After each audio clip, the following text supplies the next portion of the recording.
Hey, this is Jay. And this is Chelsea. Welcome to the Shifting Perceptions Podcast. We are bringing you inspiration to live a more creative lifestyle because our favorite people are the ones that choose the path less traveled. What's up, everyone? This is Jay. I have a really cool conversation to share with you today that's long overdue between myself and my friend Paul Rustan, who is based in Los Angeles. Paul is a body painter. He makes his living both as a photographer and primarily paints lots of naked people. So this is a cool conversation that I think a lot of you guys will find interesting. We dabbled into a lot of different topics, ranging from probably some of the more obvious questions to things like NFTs and work ethic and creative process and work-life balance. Paul actually is the winner of the North American Body Paint Championships. He's an alum of both the School of Art Institute of Chicago and Rhode Island School of Design. And his career spans both fine art and commercial worlds. His work has appeared on such prestigious outlets such as Spike TV, the Game Show Network, Sabado Gigante, the Chicago Sun-Times, New York Post, GQ, Playboy, Maxim, and galleries from East and West Coasts. Paul is really talented. He's a great guy, very down to earth, and he does some really amazing work. I encourage you to check out his feeds while you're listening. You can check him out on his website at bodypainter.com. He's on Instagram at Rustan and youtube.com/Rustan. And that's spelled Roustan, in case you're in the car and you can't stare at your phone. Check it out later for sure. Hope you guys love this conversation. Let us know what you think. Leave us a good review, share, comment, all that good stuff. And now let's get into my conversation with myself and Paul Rustan. What's up, bro? Catching up with my stupid social media. God, me too. It's man. like it's the hustle never ends, huh? Yeah, we need to clone ourselves, man. It's outrageous. The amount of stuff that we do that has nothing to do with what we do is comical. Yes, yeah, and it just gets harder and harder, doesn't it? It seems to, especially being a dad, like we were just texting about, you know. It's you have this public persona, and you have the art stuff to do, and then you have the admin and the social media and all the other nonsense, and then you got to be a great dad and husband and all that stuff. So for real, and I'm the weird dad. Luckily, I live in California, so all the all the moms love me. But if I was on the East Coast, you'd be like, oh, that's that weird guy that paints on naked people. Let's keep my kids away from him. I don't know. Depends on where in the East Coast. East Coast is not so bad. It's pretty avant-garde in some areas. Depends where you are. Well, Boston. I started body painting in Rhode Island in Boston, and I've had my share of shutdowns. I bet. In the Puritan world of Boston, you know. Yeah, well, that's a different planet there, man. I was actually we have some of our best friends in where are they? They're in Beverly, which is a suburb of Boston. Yeah. I've done a few paintings there. It's crazy, how it's crazy just talking to different friends in different parts of the country, how different the past year has been. So where we are, aside from going into stores and with masks on, it's been quasi-normal. And we were talking to our friends in Beverly, Massachusetts, and they were saying they're little kid, basically any kid that's 2 years old and over has to wear a mask outside on the sidewalk, even if no one's within That's 20 crazy. miles of you.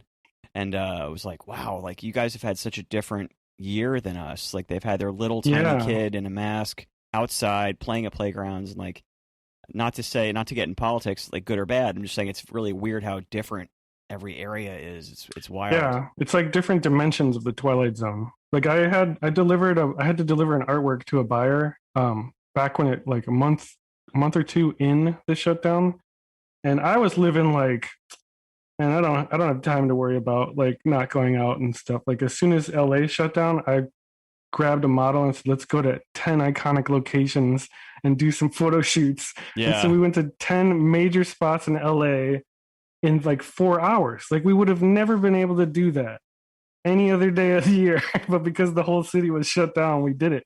Meanwhile, so I deliver this artwork to this lady and she wouldn't open her door. She's like, just leave it on the doorstep and I'll pay you with Venmo. And I was like, it was the weirdest transaction I ever had. It felt kind of sad, but I realized in that moment, like, wow, these people they're living a totally different life than I am, you know? So it's like, like, like Huntington Beach is kind of like the Florida of California. And it's kind of like that a little bit at the beach that I'm at. It's a little bit more strict, but it's pretty lax. It's Okay. pretty crazy lax. Like nobody's wearing masks really that much anymore because they're all vaccinated and stuff. So when you say you're dropping art off, are you like dropping some nude model off at someone's front step? Like, what does that what does that mean? Because I No, think so like my photographic prints, yeah. I had like a giant it was like a 36-inch by 48-inch print or something on wood, and I had to deliver it. That's probably like the thing that, or one of the top 10 questions I'm sure you get from people is like, how do you make money from it? Like, you don't have like some naked painted model jumping out of a cake, like, surprise, here's your art. Like, Right. Well, that's a possible one for sure. that's probably like a good place to jump out at is like, how does a body painter mostly make their money on it? And also we have to dive into the NFT things. I know we've talked a little bit For about sure. that. I mean, I'll definitely roll into that, obviously. Well, so every year it sort of shifts. You don't put all your eggs in one basket, so you don't aim for one thing. So I have like the gallery scene. I do a lot of gallery shows, and I sell a lot of prints. And then I do a lot of commissions, and especially here in California and Hollywood, I'll have like advertising agencies or TV things or music video people hiring me to do body painting for whatever thing they're producing. Um, I do private workshops. I do private commissions. Companies hire me to represent their brand and showcase how to use their makeup, or put their branding on a model for a trade shows. It's like all over the place. I can make money here and there. And some years I make more with gallery stuff. Some years I make more with commission stuff. It always changes, and I always have to be ready to adapt. But now we're in this crazy world where the artist is kind of in control of their own destiny, and NFT world is crazy exciting. And it's the first time I can sell my work as an original, which is cool because Yeah. I could never do that before because it's ephemeral. It only lasts for like 3 to 8 hours, and then the model washes it off. And so Yeah. I could only sell it as a print. But here we are now, NFTs. It's like really interesting seeing what's happening, like, or how each artist can use it. And it's like what you said, as an artist of any medium, I don't care what medium you use, you have to like do exactly what you did. Like my friend Chris refers to it as being like a slash. It's like you're like a body painter slash a print salesman slash this slash that. Like you have to be able to constantly pivot and hustle. And like, I think that's, Yes. I would wonder if you would agree that I think most creative people probably fail acknowledging that fact that you have to constantly be pivoting and like just finding new ways. Like you have to be as creative with your business as you are your medium. For sure. For sure. And what's cool though is like in all the things that I've explored, I think you can agree, most artists would agree that like we love doing art the way that we want to do it, not the way that somebody else wants us to do it. And so, I mean, that's kind of how I built my career. It was just like money was never the motivator. And I would just obsessively create body paint art out of curiosity and the exploration of it. And how do I do this? How do I get better at this and this and this and that and that? And over time, I just developed this reputation of being a really fast, high quality body painter. And people kind of give me the power to say, just do your thing, but can you maybe do this theme, but they don't micromanage me too much. And that's always cool. And then I would publish my work on YouTube just as like a portfolio. And I never really took it seriously. And then one day one of the videos just blew up and I got like 20,000 subscribers in like a week. Wow. Something like that. And all of a sudden, again, in this weird transition of the artist is in control, I'm realizing, wow, I'm like doing exactly what I want to do with nobody managing me, And so I started taking YouTube more seriously. And then unfortunately, I can't capitalize on YouTube ad revenue because of the nudity and because I'm kind of a purist when it comes to body painting. I'm kind of hard-headed about like not hiding the body. So I chose to continue showcasing the work the way I wanted to do and not collect the revenue of advertising because of the nudity. Right. And then just in the last 3 months, I finally started up a Patreon, which I've been meaning to do for years. And that thing took off. Like I couldn't believe. Really? And so now I'm in this position where like if NFTs go as hoped and Patreon keeps growing, I might never need to do a commission again. I mean, I could be extremely, extremely selective about it. Mm-hmm. And also, I'm losing interest in real life galleries. At least I'm going to transition, if everything works out as hoped, I'd like to transition into a no longer printing real prints, but instead go to these galleries and paint live only and just showcase the work and promote my NFTs, but not have to store prints or deliver prints. You know what I mean? Like this whole digital aspect to it, to me, is beyond ideal. Is it something that you're already seeing enough success to say that, or is this more of like, this is what I hope? Not at all. It's hard. It's hard work. So I believe in it. I definitely believe in it. And I think you and I can both share from our experience that none of our accomplishments have come easy.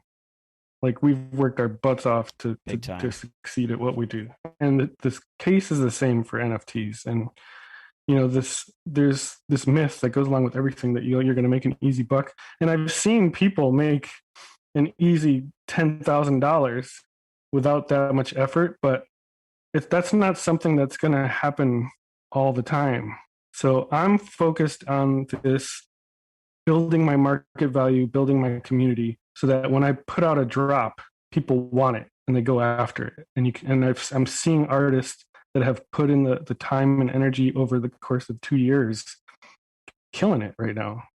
And so I'm working on that. And I also know, like I had a conversation with some people yesterday that like my niche is like, you know, it's smaller. And so I have to wait for the collectors of my niche to enter the market, you know, but in the meantime, I'm doing everything right, I think. And it'll come. I've made some money here and there, but not a consistent amount to where I'm comfortable. Yeah, same. It's just another tool at our access. It's a blessing because you have another avenue to make money and succeed and help pay for your children's or in your case your daughter's livelihood and whatnot. But it is another thing to figure out and manage and understand. So with the printing stuff, is that something that you're doing in house? Like, are you it's interesting for people to listen to all that's involved. Like, so for me, I up until the pandemic, I had a large format printer. I was doing everything in house, and it's interesting to hear how each artist does it. So what is the process like for you from the time of like you have the images, and are you doing your own fulfillment? Like, talk about the business stuff behind the scenes a little bit. Yeah, I mean, I think we probably both have explored all the options. And for me, when I started, I had a printer and I would print and deliver and ship. And and the labor involved in that and dealing with ink cartridges, and one goes empty and then it won't print unless they all have ink in it. It was just such a headache, time-consuming headache. And I didn't want to deal with that. And luckily prints, you know, through companies just got so much cheaper in the last 10 years. Now I just outsource the printing, and I do have drop shipping on my website, but I don't like not being able to sign the print. Yeah, but I know that that's unfortunately a reality. So I offer like more accessible, cheaper prints on my site, but I don't have much luck with my web marketplace. My sales come mostly from in-person gallery shows and things like that. Every once in a while, I get someone who emails me asking me for a print, and then I show them the options, and then I order it, sign it, ship it. But yeah, I no longer have a printer. It's so interesting how every artist I know that's like up and coming or trying to figure it out thinks, or I guess hopes, that there's like one way to do it, and like everyone does it so different. Like for me, it's the opposite. I'm like almost all e-commerce based. and I do very, very few gallery situations for better or worse. You know, I do some galleries, but that is interesting. So, how much of your job and your work is involved with the photography? Are you doing the photography as well? Do you work with other photographers? Or are you like? I'm pretty much the main photographer. I have when I work with other photographers, they hire me to Okay. do the to do the body painting, and then they use the images for their own use. But that's just like one of the commission jobs that I might do. But for the most part, the whole artwork, the photography, the painting, the videos, that's all me. So how the heck do you get into this thing? So I would imagine, like any dude, hanging out with naked chicks is not such a bad thing. So I'd imagine there's probably some of that at the beginning. But how does this go from like, I want to try this out, this seems really fun, to like, this is my main focus? And maybe also another secondary question off of that is like, what other things were you doing before it caught on? Well, so all right, I can answer that both in one answer. Okay. Kind of a long answer, but Cool. I was an illustrator my whole life, since as early as I can remember. Loved drawing people. I love drawing people. Didn't care much for backgrounds, landscapes. I would do it from time to time, but for the most part, it's people, people, people. And I started doing caricatures at a theme park, which to me was like a dream job, getting paid to draw people as cartoons. And one of the airbrush artists there, Mario Inc. in Chicago, Illinois, he started doing body painting, and it like blew my mind. I remember the first body painting I saw was 1992 Vanity Fair cover, Demi Moore, painted by Joanne Gare, photographed by Annie Leibovitz. And I saw this magazine in the checkout lane of the supermarket, and I was just like, I was blown away. I was like, whoa, she was painted with this suit and tie. And I was blown away that she was standing there naked in the supermarket. I just thought it was the most amazing thing ever. I remember that, but it never crossed my mind that it was something that I could potentially do. And then after I finished my stint in caricatures, I became a t-shirt airbrush artist for a barbershop, Official Cuts in Rhode Island. Shout out to D'Angelo and Emery and Orlando. And I would just airbrush t-shirts for years, honing my skills with the airbrush. And then I started doing a freelance gig with an adult magazine, and I was doing editorial illustration for this magazine, drawing naked people and, characters according to the articles that were in the magazine. And the thought just occurred to me one day. I was like, and I pitched it to the editors, hey, I could paint one of the models for your photo shoots. And it would be kind of cool. And they're like, let's give it a shot. And so we did it. And I was like absolutely hooked. 2005. I was completely hooked and haven't stopped since. And I can tell you, like, that first time, like, for me, I'm just like interested in the human body and people. So for me, being around naked chicks was like no big deal. It was just like art school, like figure drawing kind of thing. But at that first time, I was nervous, and I brought like a bottle of wine for everybody involved so we can sort of break the ice. But I was like, all right, let's do this, and it came out really cool. That body painting ended up in Howard Stern's hands, and I painted a girl to look like she was undressing. So it was shot backwards. So I started with her underwear and then pants and then shirt. And then it was displayed in reverse. So it looked like the clothes were coming off. Cool. And he was totally fooled. He had no idea she was painted. So that was kind of it was a cool reaction to art, and you don't always get such cool reactions with drawings all the time, so there's just a lot that I fell in love with. So a little fun fact, I don't know if we talked about this when we've chatted on the phone before, but I got my start doing caricatures at Six Flags as well. I don't know if we had mentioned. Oh, nice. Yeah, I don't know. I don't think I knew that. That's pretty. Which Six Flags? Pretty funny. In Jersey? Great Adventure. Yeah, in Jersey, Jackson, New Jersey. But that's funny, man. It's funny how we both started in that way. Well, wasn't it like the greatest schooling ever? To me, it was the best. Unbelievable. Like, I tell people all like that ask me about it, like socially, you have to be able to develop a conversation with anyone within 5 minutes and like build a total rapport with them from like no matter who they are. So like no matter what their age, no matter who they are, what background, you can just find a way to find something funny or something interesting to talk about. You learn so much. And then just learning how to develop the being able to catch a likeness that fast, like look for things. And people always assume it's like, oh, just make a big nose and blah blah blah. No, it's more about accentuating and finding like the most important elements.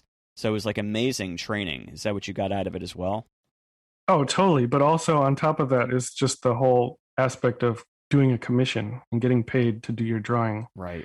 And what that feels like, and drawing with the pressure of 20 people standing over your shoulders, and the hardcore potential of failure, which is probably more common than not, which was like such an awesome fire to walk through, because like it enabled me to be like less susceptible to that fear in the future. So pretty much anything I go after now, I'm like, whatever. Like, it's not as bad as trying to sell your first airbrush caricature. Oh my God. I mean, I think 3 or 4 years later, I did my first tattoo. And your first tattoo, you're supposed to like when you're tattooing someone else, you're supposed to be scared to death, right? That you don't want to mess up on this permanent thing on their body. And I was sitting there like, this is so boring. I don't think I can do this for a living. Like, I just spent 3 hours painting a skull, like tattooing a skull on somebody's arm, and in 3 hours I could have painted a full body. Right. It's like, this is painful. And it was like 20 times worse than being like a graphic designer, because like design to me was torture. I did a job for like 4 months. It was torture because like that's the complete opposite of doing what you want to do. You're doing something for someone else all the time. But tattooing is that times 10. You know, like you're straight up doing it for somebody else, and you better do it right because it's permanent. Yeah, for real. It's interesting with the caricature stuff. Like, people often talk about or ask me about my artwork. They're like, where'd your style come from? Blah, blah, blah. And I was like, being asked that so much, I realized that like I did caricatures for like 15 years. Like, it was like my job, like that. And I also did airbrush as well. It's a long time. Like airbrush, That's a really long time. T-shirts, like at bar mitzvahs and corporate parties, like that whole thing. I did that whole thing for a really long time, and I was so sick of drawing like big heads and little bodies. A lot of my people that I paint now are like little heads and big bodies with like no likeness. Right, yeah. That makes sense now. That's probably why I'm so drawn to your work, is because of the exaggerated aspect to it all. Like, I love that, Isn't that funny? Like being a fellow caricature artist, now if you look at my work, you'd be like, oh, now I get it now. I get it.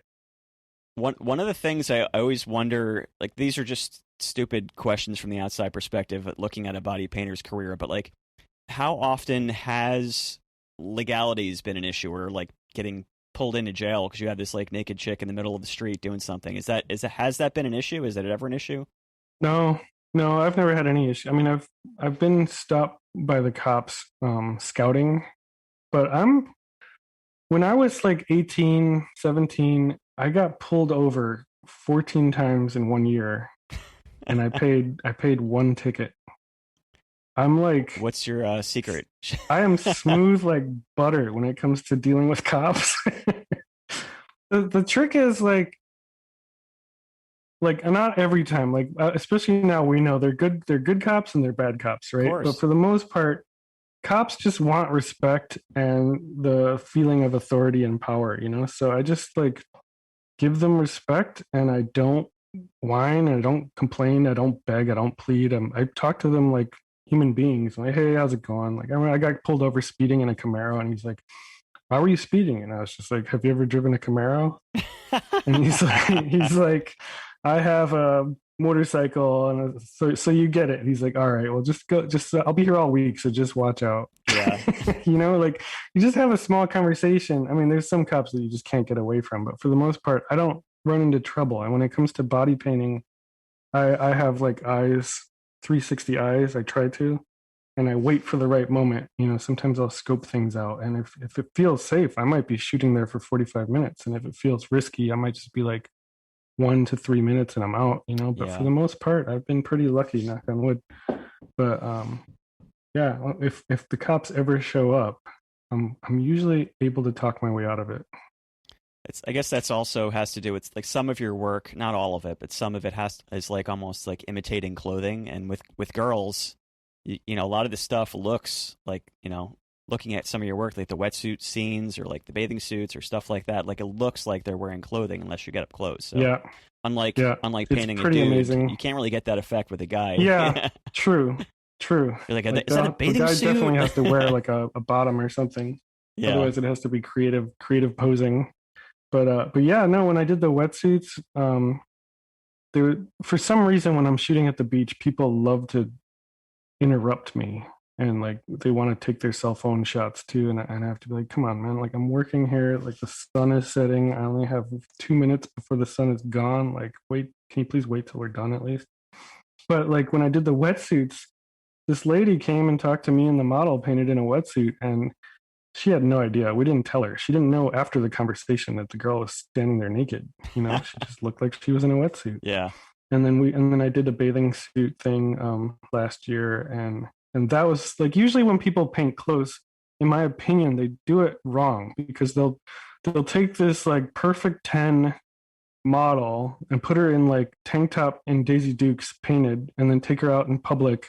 I think I saw one in like Poland or something, and everyone on the street was wearing like parkas and thick jackets, and then you have this like drop dead gorgeous perfect 10 model walking around in Daisy Dukes and tank tops, and it's probably like who knows how many degrees out. It's like nobody's gonna fall for that. But so I put the swimsuit on a model at the beach, and the swimsuit was a one piece, which is actually very conservative compared to what people are rocking out there with their relatively two-piece speaking string bikinis. Yeah. And so like nobody noticed. We were out there for like an hour walking around shooting video, and it was just, it's, to me it's kind of cool to fool the public. Yeah. That's what's interesting to me, and I definitely have plans to do more of those, but I definitely need to get like more of our average everyday looking gal instead of like a perfect 10, you know, like I want to walk around Venice Beach and have nobody notice anything.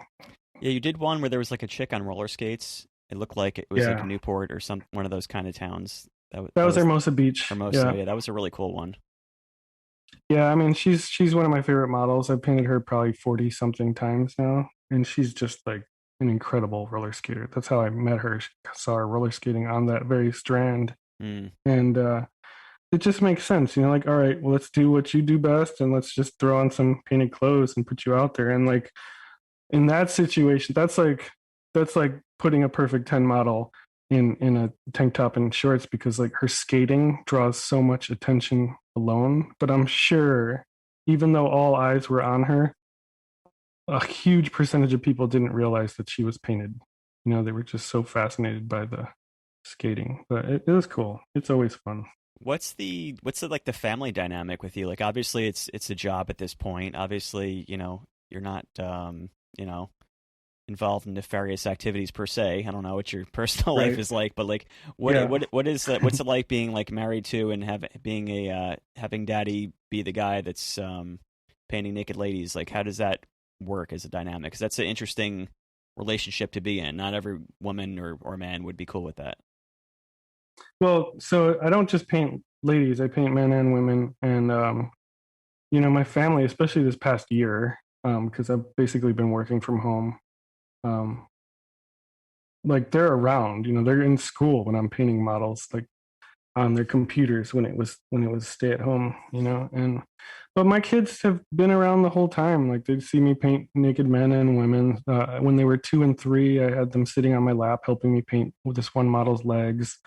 And then I think like 2 or 3 years ago, I did this huge flower piece, and they were probably 8 or 9 or 10, and they helped me paint a couple flowers. Like, you know, so I'm showing them, I'm trying to teach them that there's nothing bad about artistic nudity. You know, there's nothing sexual going on. And I met my wife in art school back in 1998. So she gets it. She's an artist too. She knows what it's like to be in a room painting and drawing naked people. And she's oftentimes, especially before we had kids, she was always in my studio shooting behind the scenes photos and helping me out with things here and there. So it's just normal for us. The abnormal part is when they go to school and they have to live with like, your dad's a creeper, you know, kind of thing. But it's funny because like a lot of the moms really dig it and they want to get painted, and we enter this weird territory of like art and life, and it's like, what do you Right. do? And so I kind of have my rules that I go by. I try not to to mix friends and business, and I work with, I try to work with professionals, but a lot of the models that I paint end up really close friends, so it almost ends up reverse. But it's just normal life for Yeah. me, Yeah. you Yeah. know. So how much of the creativity or the focus is put on painting the model and what the design's going to be, as opposed to the final product of like what lasts, the photos from it? Like I could imagine both of those aspects could make or break the entire project. You could do a great job painting, and if the photos aren't perfectly like you wanted them to be, that could maybe not, be the result you're looking for. Do you put kind of equal emphasis on both as like a craftsman and learning the craft? So how does that work? I Playing those? treat it the same way you would a caricature, Yeah. and you just like, you go for it. Just do what you can do best to your best of your abilities, and just appreciate the result that comes out of it, and hope that maybe you succeeded, and if you didn't, that's okay, because you learn from that. So I never sweat failure. I never sweat messing up. Sometimes I'll be in a tough lighting situation where maybe the sun is too harsh, or and I have to make these decisions to make adjustments and shift my plans a little bit to work. But it's the same thing with caricature, right? Like you make a wrong line and you don't have time to erase and correct. You like find a way to make it work. And I think, like, again, like the best schooling ever, man, caricatures. Like those things that I learned there have helped me transition to body painting and apply those same tactics in the same way. And I think my ability to just go with the flow is part of what has made me successful, and I just don't sweat those things.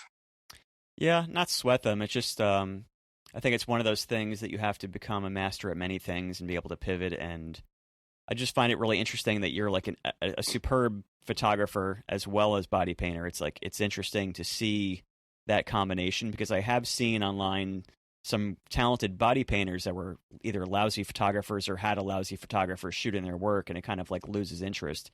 But I think you have a Yeah. great way of Well, kind of capturing both, which is really interesting. well, I definitely, like, one of the things I loved about caricature was the fast pace, right? And I love that about body painting, that I have to finish in like 3 or 4 hours. I can't set Yeah. it aside and finish it 2 weeks later. And photography is the best. You just press the shutter and you're done. I mean, obviously you do post edit and stuff, but getting to the result is just, I love fast paced things. And like everything, I've been shooting since 2000, like shooting seriously body painting since probably 2009 or 10, when I bought my first camera for that. Hmm. Before that, I was working with various photographers, and I learned that even seasoned photographers need experience photographing body painted models, because you have to like shed the whole documentary aspect to it. Like it's not super interesting to just have a painted model just stand there and then you just shoot what was painted. To me, it's more interesting to think of the painting as one of the elements to the overall finished artwork. So you have maybe the background, the model's personality, the body painting, the story, like all of that comes into play. And so for me, I love, like, photography is my favorite part of it. Like I kind of wish I didn't have to paint anymore and just do photos, because the painting, even though I do it in 3 or 4 hours, it's still so much work. But like all these years, I've been able to sort of develop my skills as a photographer separately, zeroed in on body painting. And because nobody really does that, there's not too many people that spend all their time and energy on that. I've definitely elevated my quality, to the point where I can sell $1,800 prints in a gallery. Hey guys, just a quick break. Get back to the talk in 1 second. Just wanted to take this moment to point you to my website and social media.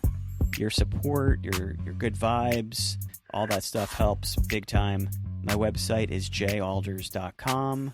You can find me on every single social media, pretty much, at jalders. If you're in the market for getting some new art for your walls, or getting t-shirts or beach towels or hats or any good stuff like that, I have it all. And I also would love to get you on my newsletter. I send them out a few times a month with updates and specials and news. I have a book coming out in the next few months, and I would love to be able to tell you about it as it gets ready to hit the shelves. So that's it for now. Hope you guys enjoy the rest of the talk. Here we go. Yeah. What kind of work are you kind of interested in? Where's your attention at now? Like you do a lot of cool stuff where it's like textures and abstract work and models kind of blending into their surroundings.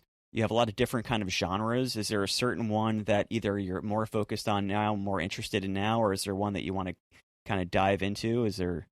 Where's your attention? It definitely shifts really, really all over the place really quickly, and it's almost like a weird manic taste, right? Like, I think this week I feel like painting this. Like I think it's hard to pinpoint a body painting that's mine, because I'm also all across the board with different styles and techniques. But in this crazy NFT world that I've been neck deep in for the last 3 months now, I'm thinking about streamlining things. And I know they say you shouldn't paint for money or whatever, but like, you can still be creative and work 100% from your heart and make a profit from it. For sure. And how can you streamline that, you know? And so like these last 5-6 years, I've really been like, I was working at YouTube Space LA and learning all these $13,000 to $30,000 cameras and being able to use it and all this top of the line equipment. And for me, it was just like more schooling. And now I'm at a place where I have decent equipment. I have a small studio and home. And it's like, all right, I don't have to go on location to shoot to make a successful money-making piece of art that's interesting and, you know, meaningful to me. So how can I streamline this in a way? And so right now, at this moment, like, I could be totally different next week, right? I could have a whole different motivation next week. But right now, today, as you asked me, I'm thinking, all right, I can paint just shoulders and up portrait in my studio with a basic studio setup and film it in the most ideal way to sell it as an NFT, and also make a YouTube video, which will increase my Patreon numbers. And so that's what I'm thinking. And I'm still at the same time always thinking, how can I make this challenging and interesting to me, you know, so that I love it. So that's where I'm at. No, I get that. It's important. You have to like really find a way to love what you do, even if it is work. Like, I do a lot of like freelance or commission stuff, and it's like what you said. You can make the money and maybe dive into a project and get the bills paid, but still, once you're in that pocket, once you're in that zone, you can kind of let loose and be creative and have fun with it. Like, there's nothing wrong with that. Yeah. Is all your work sure. airbrushed, or do you mix with other techniques as well? I was predominantly airbrushed maybe for the first 13 years, and then I started dabbling in paintbrush. And now I'm starting to really dig paintbrush.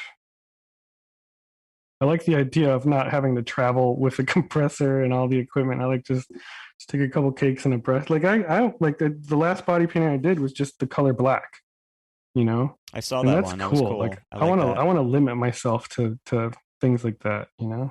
I like that one. Is your paint, so do you always use the same kind of paint? I don't really know much about that specific medium of what type of paint is it. What is it based? Is it oil based? Yeah, it's makeup. No, it's makeup. It's water based makeup. Okay. I also can use alcohol based makeup, which is like temporary tattoo makeup. Okay. And that stuff is good to go underwater or for like go-go dancers who sweat a lot. But I've been sponsored by European Body Art Performance Makeup since 2011. I get a lot of help from other brands like Maron, which was the first brand I ever used, and they're really good stuff. Kryolan is another great brand. I love it for their blacklight makeups. But it's all makeup that's been tested and FDA compliant for use on skin. And, you know, it comes off relatively easy depending on which colors you use. Some colors can be a pain in the ass, especially the alcohol-based stuff. But you got to use what you got to use, but I try to do it safely. If I ever have to put anything that's not meant for use on skin, I always let the model know. Yeah. And we're very careful about it. Like if they feel heat or like a rash or an itch, then I take that very seriously. But yeah, it's all makeup. So we talked about the photography. We talked about a little bit about your craft. I think the canvas that you're painting on obviously has a lot to do with both like your success, with your brand as well as like your products. I mean, the models that most people see that you work on are pretty attractive people.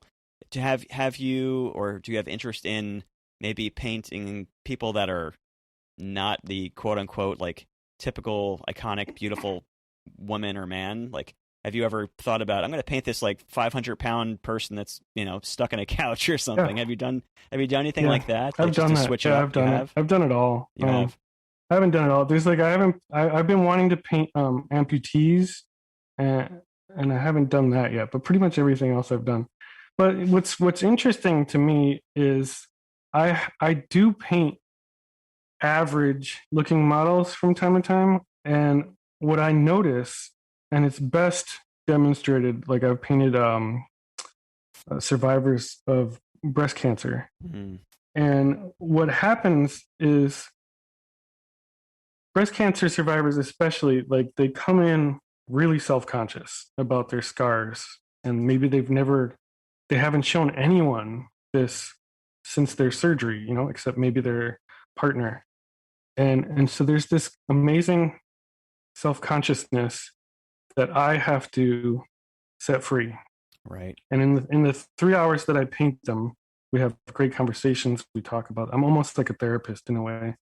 And at the end of that, and they're painted and they're transformed, they look at themselves in the mirror, and you can see right in front of you them turn into this ray of sunshine, this absolutely gorgeous, beautiful thing that they didn't know was inside them. And all I did was like help them get there, Yeah. And so a lot of times, like I got this criticism the other day. It seems like you paint the same type of model all the time, same height, gender, and ethnicity. I'm like, that's not true. Like, you just look at my last 20 pictures on my Instagram, and there's like tall, short, Asian, black, white. There's, like some are maybe a little bit thicker and some are skinny, and it's like all over the map. But what's true is after they're painted and showcasing it, they themselves feel so much more special and beautiful after the fact. And I think that's contagious. I think people see that first and like, wow, that's a really beautiful, attractive person. And to me, it's the energy more than anything, because I can paint. I've met some like perfect 10 stunners that are just ugly people on the inside. And as soon as they reveal that, it's like, whoa, I don't even want to paint you. But that's like, people don't realize it. Like most people are really beautiful under their clothes, no matter what their age, height, weight is, and I help reveal that a little bit, and people see that and they forget that this person also has insecurities, and just like everybody else, they just forget about it in that moment. Now, I could totally relate to that, both being an artist myself, obviously, and doing lots of life drawing, and as well as for like many years I did like photography as like a semi-professional side hustle with like nude or boudoir style photos. And you definitely can and should find the beauty in anyone. And like there is something to that people carry around this insecurity, but in those types of situations, the artist, the photographer, and people in general should be looking for the good and the beauty and the qualities in them that are redeemable. And that is one of the things about your work that I think is really cool, because you use their shape and the colors and the angles in a way that really kind of accentuates their form, and you don't rely just on, like you said, this being some super hot model in Daisy Dukes. You really kind of accentuate their form in a way that does make it unquestionably fine art. So I definitely see that in your work as well. Thank you. I appreciate that. Yeah, like it's the same with lingerie. Like there's a design element to it, that is more flattering to the human body. And with body paint, you can draw a line that totally is unflattering and ruins the way someone looks. So part of becoming a professional body painter is learning what works and what doesn't work, and how can you really increase the look of the person that you're painting, in the best way possible. And it's like, it's possible to really make anyone feel better. It's really cool. It's a really cool thing. And a lot of people miss that. They don't see that. They take things at face value. Men tend to actually take that. They see the nudity first before they see the art, and women see the art before they see the nudity. And I'm being general about that, but that's been proven to be the case in my career. And like, really, with gallery work, females tend to be bigger fans than males. Males tend to be scared to admit that they like it, Right. But it's just weird. It's a weird world. It's unfortunate because I wish everybody could see it for my motivation, see the way that I intend, because then they would appreciate it more. But unfortunately, that's just not the way it is. Well, it kind of begs the question, don't you think there is, that fantasy sexual aspect to it, and that is some of the allure? Like, I would imagine being one of these women out on the beach in front of thousands of people, not realizing that, hey, I'm naked over here. Like, there is some kind of like a voyeuristic thing going on, which could or could not be sexual. Like, there's nothing necessarily wrong with, someone observing your work sure. and being like, I really dig that, or being the woman imagining herself in that role, right? For sure. There's definitely no rules against anything. I think a majority of my work strays away from sex, but I have done body paintings with erotic intent. Yeah. And I still try to do that in the classiest way possible.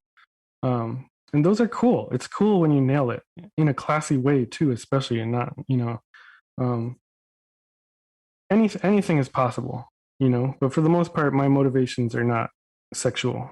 Yeah. I really, what stinks is like most of the venues that are willing to showcase my work are into the sexual aspect, and that's a bummer. It's a bummer that I have to kind of cater to that a little bit, when that's not my intent. I mean, if it was my intent, that'd be different. But it stinks that like legitimate galleries or venues won't showcase my work because they worry about it, and that's not my intent. And it stinks that venues that are willing to show my work care more about the sexual aspect. I'm just caught in the middle of this weird debate, Right. And it's like, just let me put it out there the way I like to put it out there, Yeah. I could see both sides. I don't think there's anything wrong with either one. Like, you're normalizing, right. like your work or some of my work might, normalize or take away some of the sin aspect of like nudity or sexual stuff. But there's also that appeal, and that's what helps also. And there's, to each his own. Like, I could see both sides of it. I don't think either is wrong, but I definitely see in your work that there's the integrity there. It shows. Are there any other projects or any other topics I haven't hit that you would like to talk about that maybe people misconstrue that's an important thing to bring up, or anything along those lines? I mean, my head is just in the NFT game like crazy, and like, this has been a fascinating 3 months. I think a month in, I had my first virtual gallery show.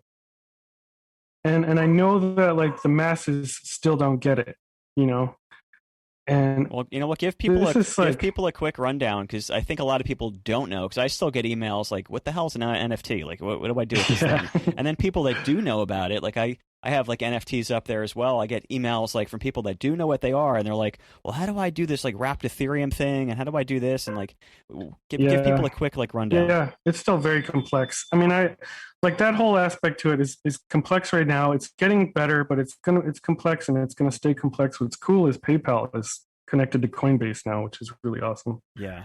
But more important to me is, like 10 years ago, we were still using DVDs. Now, like, I have a huge DVD collection that I haven't touched in probably 2 or 3 years. Mm-hmm. Sometimes I have a movie that I want to see that I own, and it's easier for me to just pay 99 cents to download it than to go and still be on my couch than to go grab my collection, open up the binder, and figure out where it is, and then pop it in the DVD player, and Yeah. like things just get easier and easier. And so I just have this vision in my mind, like, man, I have all this art in my house, and I have no more room to put any more art. But man, future, we can just have a digital screen on the wall, and maybe 10 digital screens that can switch digital art that's in motion, illuminated brilliantly. And maybe today I feel kind of beachy. Let's put on some beach art and then just pop this switch of a button. The whole house changes to beach art, and it's like in this really hypnotic slow motion art, maybe, and it's beautiful, and it works so well for my art, because I'll have like videos of the models just like barely moving. It's cool, and I just really see, the world is really turning into Wall-E, where we have all these obese people floating around on these machines being serviced by robots, not even communicating with each other anymore. And it just seems like a logical next step to have digital art at our fingertips, to the point where it'd be like subscription based, like Spotify. We're like, ooh, I can just download this amazing artist for $9.99 a month or whatever, and pop it on my walls and then change it up next month. Yeah. It just seems logical. And so I'm kind of all in on that. And people are so caught up on but you pay this much money and you don't even own anything. It's like, but you do. Like I've already bought 2 pieces for a total of $1,500. And man, it's exciting to buy a piece of digital art and own it, and know that you supported an artist, and know that like this one thing is recorded as mine. No one else can have it. They can download it, and it's like taking a picture of the Mona Lisa and saying, hey, I took a picture of the Mona Lisa, but there's only one owner of the Mona Lisa, the one person that owns it. And it is like kind of ego. It's kind of like buying Gucci, right? Like, Yeah. it's a little ridiculous, but there's something there that's magical. Like, I almost feel better buying someone's NFT than I do selling an NFT. It's really weird. I don't know how to explain it, but it's pretty exciting. Well, you're welcome to buy all mine if you want, bro. No, it's like it's becoming a bad addiction. Like last night, I bid on somebody's art that I thought was just phenomenal, and it's teaching me the thought process of a collector too. Buying someone else's art, I'm starting to see what are things, at least in my taste, what are kind of rules that I abide by when it comes to collecting an expensive piece of art, but last night I knew like the auction was going to end at like 4 a.m. today, and I was like, I'm not going to be awake for this. I'm not staying up for this. Like, I'm going to get outbid. It's fine, but I'm gonna bump up this artist's income at least. So I stayed up as late as I could and kept getting outbid, but I was at least increasing their income, And I don't know. It's really cool. It's really cool, and I'm making a rule now. At first, it was like, all right, need to get onto NFTs so I can make some money. Now it's, I need to sell a piece so I can give a portion to the model, give a portion to another artist buying their NFT, give back to the community. And I've been all over Twitter these last few months. And Twitter, I had no idea. Like, I've had a Twitter account since like 2010, but I never really took it seriously until 3 months ago. And I've connected with all these NFT artists and collectors, built all these relationships. I'm able to do all the things you are educated to do as an artist in marketing your artwork in this one space, as far as building relationships with the right people to buy your work. And I don't get censored on Twitter. It's like, it's amazing. And I've met so many people that I can call friends now. And it's just like, it's just right. Everything is just right. And I'm going to be buying a lot of art now. Like, I'll probably buy your art at some point. I wouldn't be surprised, but I am like there's a few artists that I've always loved and I almost pulled the trigger on theirs, but I noticed that they are not giving back to the community. It's all about give, And I'm more apt to buy the art of someone who's playing the game properly than someone who isn't. Even no matter how much I love their artwork, like you're basically reinvesting in the culture, you know? Yeah. That kind of like makes me want to ask, like the spirituality, or more specifically, like the law of attraction, things like that. Is that a part of your life? I don't like intensively take it that seriously, but I believe in it. Yeah. Yeah. Have you had kind of sort of related? Have you had some situations, or maybe what have been some situations that were just so far out there and surreal? Whether it's like working with someone that's super well known, or just a crazy opportunity. Like, what were some of like the just surreal milestones or situations that you found yourself in from your career that maybe you manifested or always wish you create for yourself? Are there any things that jump out? Well, I've had some tremendous accomplishments, and it's hard to like the way I do it. I do things, and I think a lot of people do, is like when I achieve a goal, I kind of forget to celebrate it, and I move on Yeah, to the next thing same here. already. So Yeah. I actually write down a list of all my accomplishments that if when I'm feeling down, I'll refer to it and be like, no, you're doing good. Like don't forget what you did. But so like I've had like pretty standard like awesome, like experiences in Hollywood, meeting celebrities, working like I worked alongside Norman Reedus from Walking Dead. I worked alongside Mark Wahlberg. Um, I painted a couple reality TV stars, like all sorts of stuff that most people would think is amazing, and it is. But my most recent, which I haven't shared yet, I want to share this at some point once I wrap my head around it. Okay. I I was asked by a company in Santa Monica that produces 3D VR AR video, and they work with all the major A-list musicians and stuff. So they are able to like you could basically stand on stage with your favorite musician and explore them in 3 dimensions and walk around the Mm, stage and they're performing. It's like a recording of them performing, but it feels real. Usually you see that as computer animation. If it's not a still 3D image, mm, it's computer animated. You don't usually capture real time motion in 3 dimensions. But this company patented a way to where they could do that with like 70 GoPros, creating this giant sphere, that's sick. and then you record a performance in it. And so they reached out to me. They asked, "Hey, we want to try to test a body painting under our equipment, and we can't really pay. It's just kind of like a test opportunity." And I was like, "Yeah, of course. I Yeah, love this typical. free work stuff. Wonderful." But the technological part of me was like, I want to be the first person to ever do this in body painting for sure. Like I love technology, and so I was like, all right, let's do it. And I ended up paying the model out of my pocket so that she could do it, and she would have did it for free too because she was just as excited about it as I was. But I paid her just because it's the right thing to do, and and so we did it, and they recorded it. And so they have this, and I had this kind of disclaimer. I was like, hey, maybe you can let me use this in a gallery show so people can experience it. And they're like, yeah, if it turns out perfectly, we'll definitely do that. And I knew right then, like, I'm getting nothing. I'm getting nothing for this. Yeah. And so we did it. I also did my own photo shoot, video shoot on the side, so I could like get something out of it. And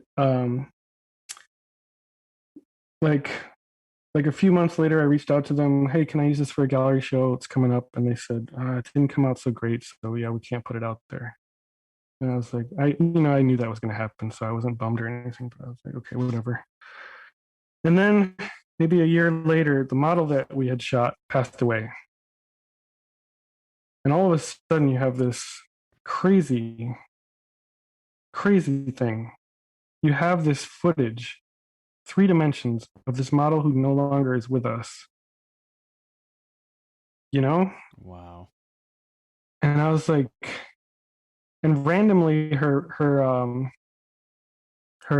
mom reached out to me. I had made, when I found out she passed away, I had made a in memory video for her. I did a portrait of her on someone's back, and it stuck in my head. I was like, I need to get this to her parents somehow, you know. And I ended up reaching out to the company, and they felt the same thing, and I managed to get this footage to her parents, and it is like hauntingly beautiful. And talk about manifestation, it's just like, the body painting that I did on her it's like this trademark water style that I like to do.